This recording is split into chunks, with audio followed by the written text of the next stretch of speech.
Love does not pay bills, and support does not buy status, Kwame retorted, cutting a piece of yam. You are stagnant, Ngozi. I am rising. I am like a rocket, and you are the gravity holding me down. I need someone who understands the high life. Someone who can stand beside me when I become executive director. Hey there, pour a cup of tea, get comfy, and let your heart listen. The story's about to start. Welcome to Tales Vibe, where laughter and lessons flow together. If you love a good story, don't forget to like this video, subscribe for more tales every week, and please tell us where you're watching from in the comments. We'd love to know where our story family is tuning in from.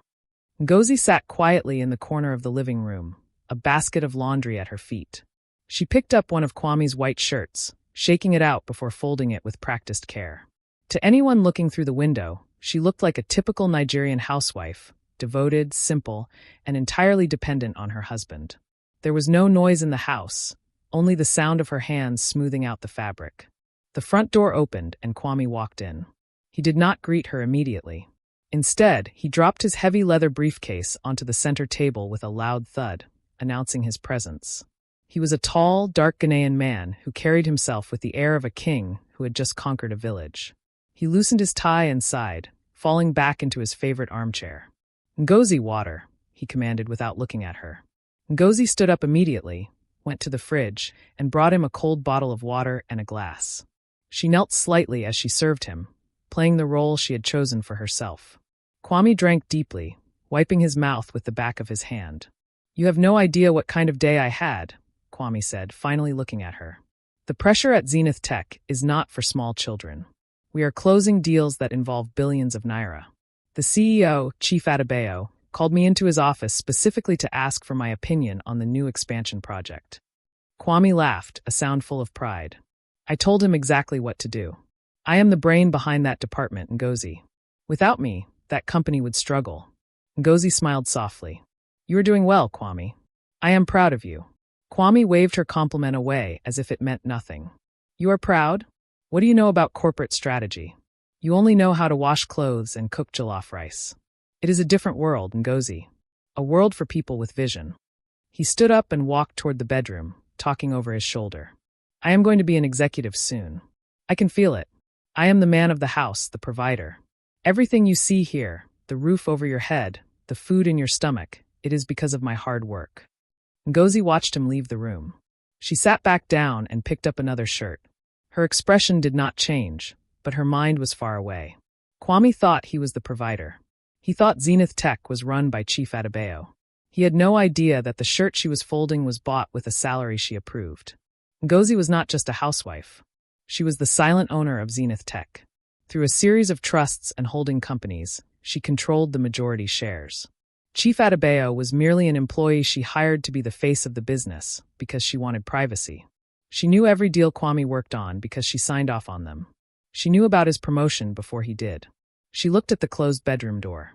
She had hidden her billions to answer one question. Did Kwame love her, or did he love the comfort she could provide?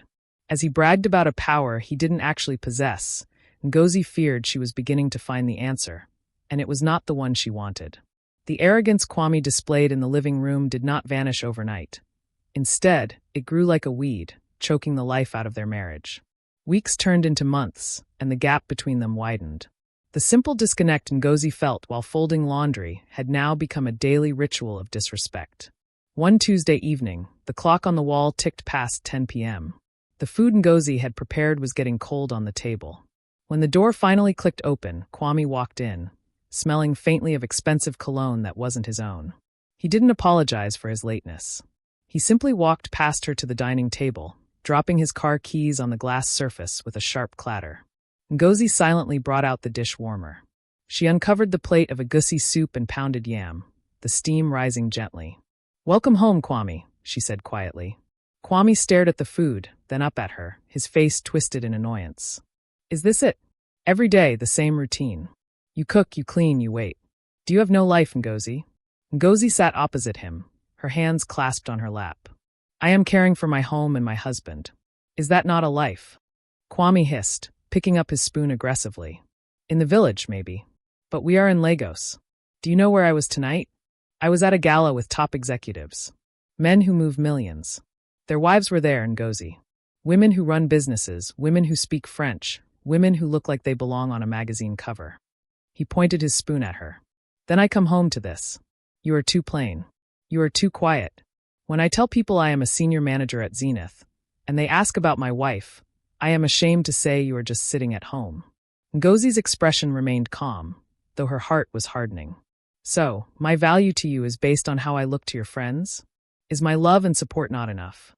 Love does not pay bills, and support does not buy status, Kwame retorted, cutting a piece of yam. You are stagnant, Ngozi. I am rising.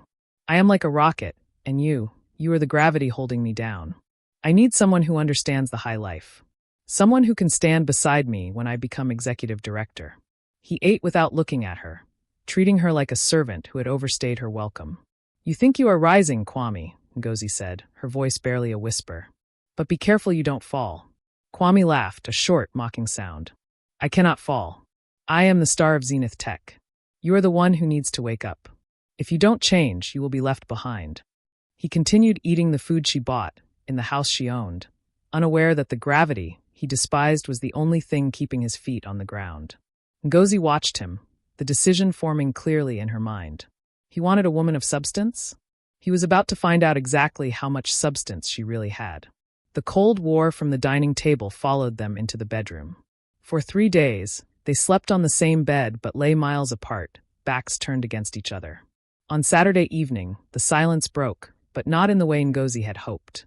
Kwame stood before the full-length mirror, adjusting a silk tie that shimmered under the lights. He was whistling a tune, a happy, bouncy tune that felt completely out of place in their unhappy home. He looked sharper than usual, wearing his best suit, the one he usually reserved for board meetings. Ngozi sat on the edge of the bed, watching him. She knew that whistle. It was the sound of a man who had found something new, something that made him forget his responsibilities. You are dressed to kill, Ngozi said, her voice flat. Where are you going on a Saturday night without your wife? Kwame turned, a smug smile on his face. He didn't lie. He didn't even try to hide it. He looked like he had been waiting for her to ask. I am going to meet someone who appreciates me, Ngozi. I am tired of pretending that this, he gestured vaguely between them, is enough for a man of my caliber. Ngozi didn't blink, though her heart hammered against her ribs. Is there another woman, Kwame? Yes, he answered, straightening his jacket with arrogant precision. Her name is Chidinma, and she is not just any girl you meet at the market. She is the daughter of Chief Adebayo, the CEO of Zenith Tech. The name hung in the air. Ngozi felt a strange mixture of pain and shock. Chief Adebayo, her employee, the man she hired and paid to sit in the big office so she could live a quiet life. And now, her husband was chasing the man's daughter for connections. So, Ngozi said slowly, standing up to face him, because she is the CEO's daughter, she is better than me? It is not just about better, Ngozi. It is about levels, Kwame said, spraying expensive cologne on his neck. Chidinma has class. She has exposure.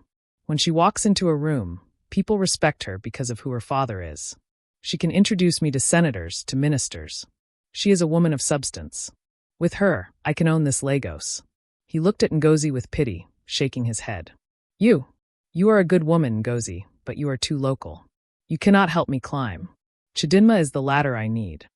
Ngozi walked closer to him, her eyes searching his face for any sign of the man she married.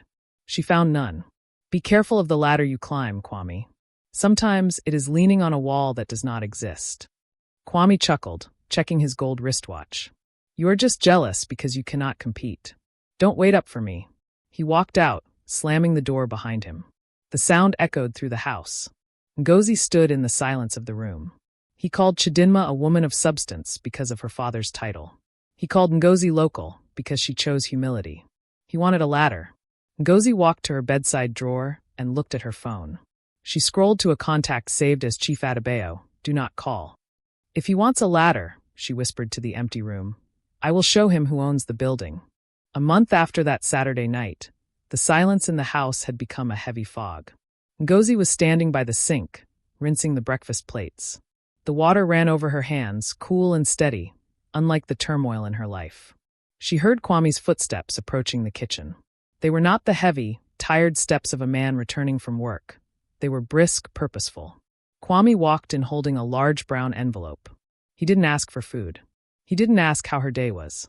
He simply tossed the envelope onto the marble countertop. It slid across the surface and stopped right next to the dish rack. "Dry your hands, Ngozi," Kwame said, his voice void of emotion. "We need to talk business." Ngozi turned off the tap and wiped her hands on a towel. She looked at the envelope, then at him. "What is this, Kwame?" "It is exactly what it looks like," he replied, leaning against the fridge with his arms crossed. "Divorce papers." Ngozi didn't scream. She didn't collapse. She just stood there, looking at the man she had vowed to spend her life with. "So, it has come to this?" she asked softly. "It has to," Kwame said, his tone matter of fact. "I cannot continue living a lie. Chidinma and I are serious. We are looking at properties in Ikoyi. I need a partner who fits that life, and let's be honest, Ngozi, you don't." He tapped the envelope with his index finger. "I am not a wicked man. I have been generous. I am letting you keep the 2014 Toyota Corolla, and I will give you a lump sum of 2 million naira. That is more than enough for you to go back to your village or start a small provisions shop somewhere." 2 million naira. The amount was an insult. It was less than what Ngozi spent on maintaining the company jet in a month. But to Kwame, who believed he was the big provider, it was a fortune he was gifting to a helpless woman. "You think 2 million naira is the price of 5 years of marriage?" Ngozi asked, her face unreadable. Kwame scoffed. "Don't be greedy. You contributed nothing to this marriage financially. I paid the rent, I bought the food, I bought the clothes on your back. This is charity, Ngozi. Take it." Ngozi stared at him for a long moment. She saw the arrogance in his eyes, the absolute certainty that he was the prize and she was the burden. "Okay," she said. Kwame blinked, surprised. "Okay. You will sign?" "Yes," Ngozi said. She reached into a drawer, pulled out a pen, and opened the envelope. She flipped to the signature page and signed her name with a steady hand. "Ngozi Okeke." She pushed the papers back to him. "You are free, Kwame." Kwame picked up the papers, checking the signature as if he expected a trick. When he saw it was real, he smiled, a wide, victorious smile. "I knew you were sensible," he said, tucking the envelope under his arm. "You will be fine. Just find a nice mechanic or a teacher to marry. Someone on your level." He turned and walked out of the kitchen, whistling that same happy tune. Ngozi watched him go. He thought he had just discarded a piece of trash. He didn't know he had just signed away his future. 2 months had passed since the day in the kitchen. Ngozi had moved out quietly, leaving the keys to the house on the table. She was now staying in one of her private properties, a penthouse in Ikoyi that she had bought years ago under a shell company. It was quiet here, far from Kwame's complaints and his arrogance. She was drinking tea on the balcony when the intercom buzzed. Security informed her that a dispatch rider had a package for her. Ngozi wasn't expecting anything, but she told them to send it up. The package was not a brown envelope this time. It was a heavy, cream-colored box tied with a gold ribbon. It smelled of expensive perfume. Ngozi untied the ribbon and opened the box. Inside lay a wedding invitation, thick like a piece of wood, with gold lettering engraved on it. "The families of Mr. and Mrs. Mensah and Chief and Mrs. Adebayo cordially invite you to the wedding of their children, Kwame Mensah and Chidinma Adebayo." Ngozi stared at the names. The audacity was breathtaking. Most men would hide from their ex-wives out of shame, but Kwame wanted an audience. She noticed a smaller card tucked behind the main invitation. It was a handwritten note from Kwame. "Ngozi, I'd love for you to come. It would mean a lot for you to see how far I have risen since you left. Come and see what a real power couple looks like. No hard feelings." Kwame. He didn't just want to marry Chidinma. He wanted to use the wedding to prove a point to Ngozi. He wanted her to sit in the crowd and regret losing him. He wanted to rub his upgrade in her face. Ngozi let out a short, cold laugh. "He thinks he has risen," she muttered. She picked up her phone and dialed a number. It rang once before being picked up. "Good afternoon, madam," a deep, respectful voice answered. It was Chief Adebayo. "Chief," Ngozi said calmly, "I just received an invitation to your daughter's wedding." There was a nervous pause on the other end. "Madam, please, I did not send it." It was Kwame. He insisted. "I told him it was a bad idea, but the boy is too stubborn. He thinks he is untouchable. If you want, I can cancel the whole thing right now." "No," Ngozi said, her voice turning icy. "Do not cancel anything. Let him have his big day.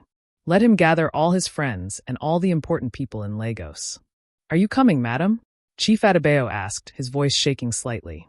"Yes, Chief. I will be there," Ngozi replied. "Kwame wants a show. So we will give him a show. Just make sure the microphone is working perfectly." She ended the call and looked at the invitation again.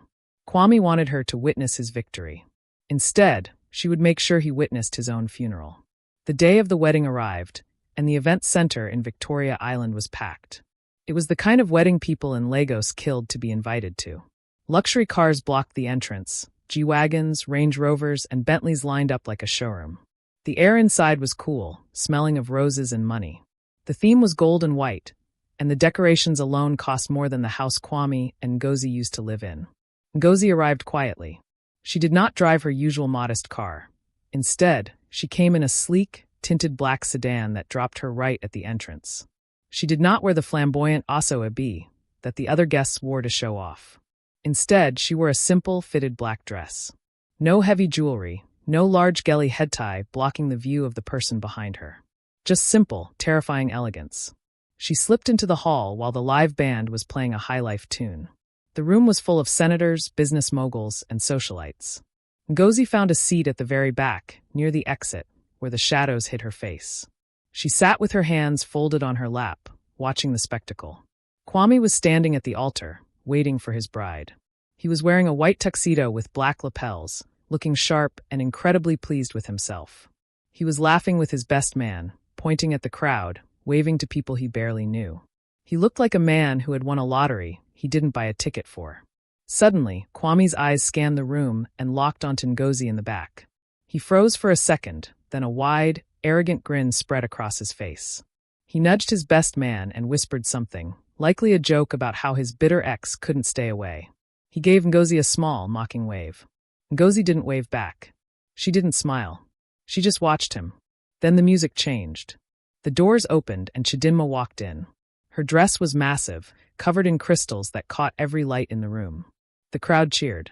Kwame looked at Chidinma, then glanced back at Ngozi one last time as if to say, "Look at the difference." The ceremony proceeded. They exchanged vows. Kwame promised to love and cherish, his voice loud for the cameras. When the priest said, "You may kiss the bride," Kwame kissed Chidinma aggressively, holding her waist tight, performing for the audience. The crowd erupted in applause. Kwame raised his hands in victory. He had the woman, he had the connection, and he had the audience. He thought he had reached the finish line. From her seat in the back, Ngozi adjusted her position slightly. The show was just beginning. The reception was even more extravagant than the church service. The hall had been transformed into a paradise of crystal chandeliers and white roses. Waiters in white gloves moved silently between tables, pouring expensive champagne and serving plates of gourmet jollof rice and designer small chops.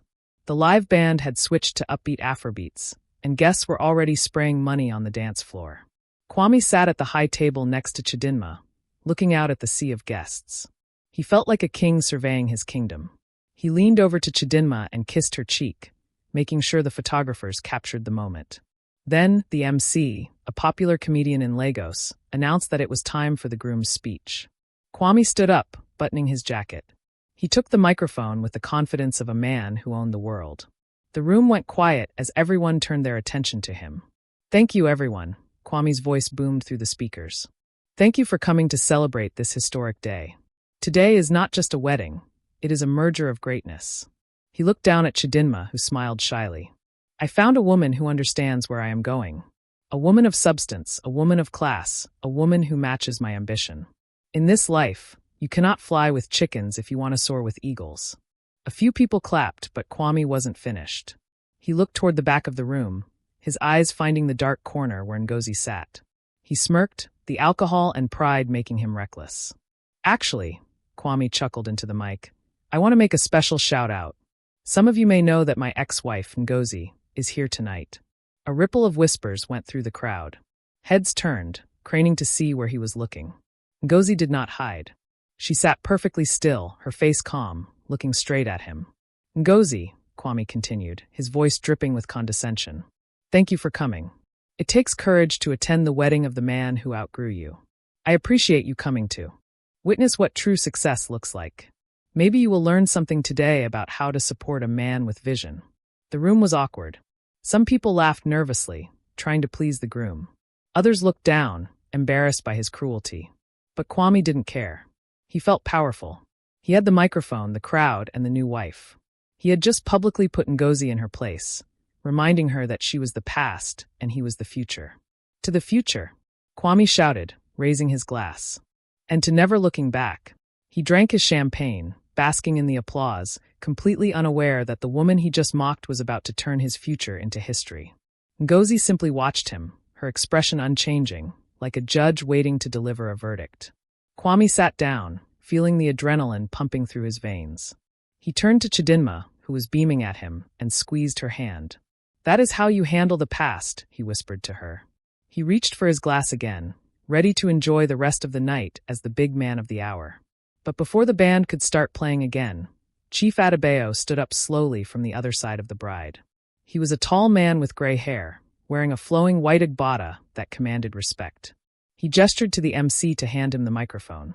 Kwame smiled broadly. He nudged Chidinma. "Look, your father wants to praise me. He knows a good son-in-law when he sees one." Chief Adebayo did not smile. He held the microphone tightly, his face looking older and more tired than it had at the beginning of the ceremony. He cleared his throat, and the sound echoed through the silent hall. "Kwame," Chief Adebayo began, his voice deep and steady. "You have spoken a lot of grammar tonight. You spoke about ambition, about levels, about success." Kwame nodded confidently. "Yes, sir. Thank you, sir. But," the chief continued, turning to look directly at Kwame, "there is something very important you should know. Something I should have told you before you rushed to print those invitation cards." Kwame's smile faltered slightly. The tone was wrong. It wasn't a congratulatory tone. It was the tone of a school principal about to discipline a student. "You see," Chief Adebayo said, turning to address the crowd, "everyone in Lagos thinks I own Zenith Tech. They see my face in the newspapers. They see me cutting ribbons. But the truth is, I am an employee. I have a boss. I have someone I report to every single morning." The room went deadly quiet. Even the waiters stopped moving. Kwame looked confused. "Sir? What do you mean? You are the CEO." "I am the CEO," Adebayo agreed. "But I am not the owner. I am not the majority shareholder. The person who built that company, the person who signs my paycheck, and the person who approved your promotion and that company car you drive, is sitting in this room right now." Kwame laughed nervously. "Sir, stop joking. Who is it? One of the senators?" Chief Adebayo shook his head. He raised a finger and pointed strictly to the back of the room, directly into the shadows where Ngozi sat. "The owner of Zenith Tech," Chief Adebayo announced clearly, "is Mrs. Ngozi Okeke, your ex-wife." He paused, letting the words land like a bomb. "Ngozi, madam," Adebayo said respectfully. "Please, would you stand up?" At the back of the hall, the woman in the black dress stood up slowly. The spotlight swung around and hit her, illuminating her calm face. Kwame froze. His mouth opened, but no sound came out. He looked from Adebayo to Ngozi, his brain struggling to process the information. "That is impossible," Kwame whispered, his hands starting to shake. She just cooks." "She has been paying your salary for 5 years, Kwame," Adebayo said into the mic, his voice cold. "You called her useless, but she is the one who made you." The silence in the hall was so heavy you could hear a pin drop. Ngozi didn't rush. She stepped out from her table and began the long walk toward the stage. Her heels clicked against the tiled floor. Kpoi, kpoi, kpoi, a rhythm that sounded like a countdown. Every head turned to follow her. The senators, the business moguls, the slay queens. Everyone stared at the woman in the simple black dress who held their financial destiny in her hands. Kwame watched her come closer. His face had lost all its color. He looked like a man who had suddenly forgotten how to breathe. He gripped the edge of the table, his knuckles turning white. Chidinma sat frozen, her mouth slightly open, looking from her father to Ngozi with wide, fearful eyes. Ngozi reached the high table. She didn't look angry. She didn't look bitter. She looked like a CEO entering a boardroom to correct a mistake. She reached out and took the microphone gently from Chief Adebayo's hand. The chief bowed his head slightly and stepped back, giving her the floor. "Hello, Kwame," Ngozi said. Her voice was calm, amplified clearly through the speakers. Kwame tried to speak, but only a dry squeak came out. He looked like he might collapse right there in his white tuxedo. "You asked me to come tonight," Ngozi continued, looking him straight in the eye. "You sent me a note. You said you wanted me to see how far you have risen. You wanted me to see your upgrade. So here I am. I am watching." She turned slightly to address the stunned guests. For 5 years, I watched my husband treat me like furniture. I let him believe I was just a housewife with no ambition because I wanted to answer one question. Did he love me, or did he love the lifestyle? She turned back to Kwame. I found my answer. You don't love people, Kwame. You love what they can give you. You married Chidinma because you thought she was connected to power. You thought she was the key to the executive suite. Ngozi shook her head slowly, a look of pity on her face. But you were blind. You were running around looking for a ladder to climb, not realizing that you were already sleeping in the penthouse. The power you were chasing outside was cooking your food and washing your boxers at home. Ngozi, please, Kwame whispered, sweat pouring down his face. I didn't know. Exactly, Ngozi said sharply. You didn't know because you never looked at me. You only looked through me. You called me useless, yet I am the one who approved the loan for your first car. You called me nothing, yet I am the one who signed the check for this wedding venue. The crowd gasped. Chidinma covered her face with her hands. You wanted a woman of substance, Ngozi finished, her voice hard as stone. Well, you are looking at her. And you are looking at her for the very last time. The silence was broken by the sound of Ngozi's voice, sharp and final. She didn't shout, but her words echoed like thunder in the large hall. Kwame, she said, holding his gaze. You cannot work for a company you do not respect. And you cannot report to a woman you do not value. You are fired from Zenith Tech, effective immediately. The room erupted. Guests gasped, whispering loudly to one another. Kwame stumbled forward, his hands trembling as he reached out toward her. Ngozi, you can't, he stammered, his confident accent completely gone. I am the senior manager. I have projects, the expansion. You need me. I need nothing from you, Ngozi replied coldly. I have replaced you already. Your access card has been deactivated. Your company car has been disabled in the parking lot. Security will collect the keys now. 2 large men in black suits, the event security, stepped out from the shadows and moved toward the high table. Chidinma, who had been frozen in shock, suddenly snapped. She stood up, her face flushed with embarrassment and rage. She turned to her father. Daddy, did you know about this? Is it true? Chief Adebayo nodded solemnly. I have known for years, my daughter. I work for her. And this boy. He pointed at Kwame with disgust. He just insulted my boss at his own wedding. Chidinma turned to Kwame.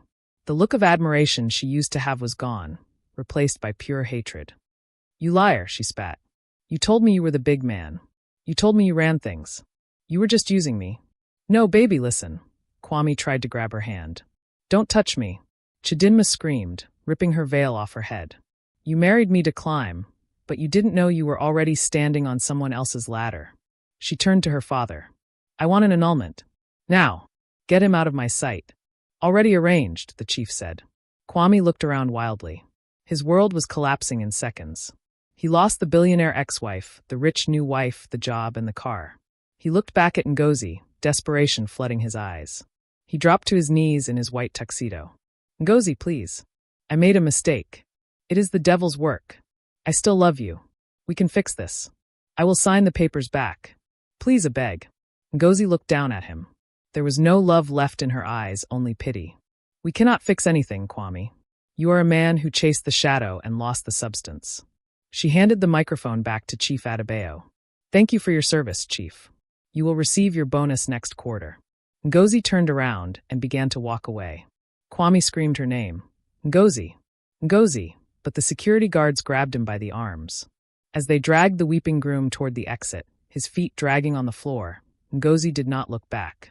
She walked out of the hall, past the stunned guests, past the expensive cake, and out into the cool Lagos night. She got into her car, the engine purring softly.